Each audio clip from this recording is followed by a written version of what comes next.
Cybersécurité, protection des données personnelles, traces numériques, identification, authentification et respect de la propriété intellectuelle. Chaque fois que tu navigues sur Internet, tu laisses des traces numériques. Ton adresse IP, l'historique des sites que tu visites, ou encore les mots-clés que tu tapes dans un moteur de recherche. Ces informations peuvent être utilisées pour te suivre à la trace, pour t'identifier, ou même pour voler tes données personnelles. La cybersécurité sert à te protéger de ces dangers et à garantir la sécurité de tes informations.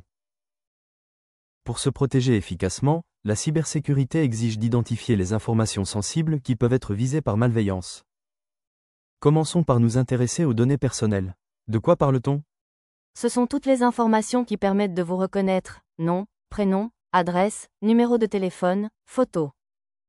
Par exemple, on en expose beaucoup sur les profils complétés sur les réseaux sociaux ou lors de l'inscription à un jeu en ligne.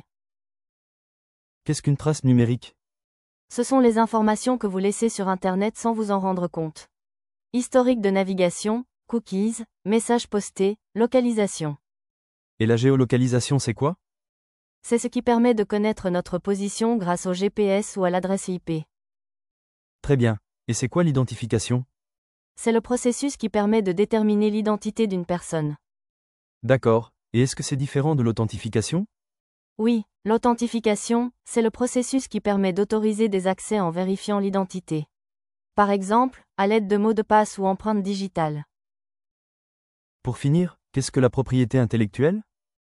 La propriété intellectuelle sert à protéger les créations comme les dessins, les textes, les vidéos, les musiques ou les logiciels. En effet, copier ou utiliser des œuvres sans autorisation, c'est interdit par la loi. Enfin, pour respecter les droits d'auteur, il faut toujours citer ses sources et ne pas télécharger ou partager illégalement du contenu. Comment se protéger des dangers et garantir la sécurité des informations ? Il faut respecter les bons réflexes numériques. Pour commencer, il faut protéger tes données personnelles. Ne jamais partager ton nom, adresse, numéro ou photo avec des inconnus. Utiliser un mot de passe fort et différent pour chaque compte. Le mot de passe fort est difficile à deviner.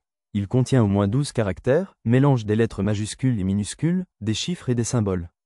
Activez l'authentification à 2 facteurs, par exemple, code reçu par SMS plus authentification par mot de passe.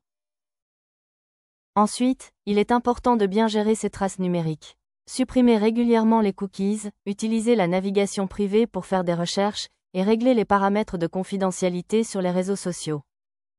Enfin, il est essentiel de respecter la propriété intellectuelle. C'est-à-dire, ne pas copier ou télécharger illégalement des musiques, vidéos ou images, et toujours citer les sources quand tu utilises un contenu trouvé en ligne. En synthèse sur la cybersécurité.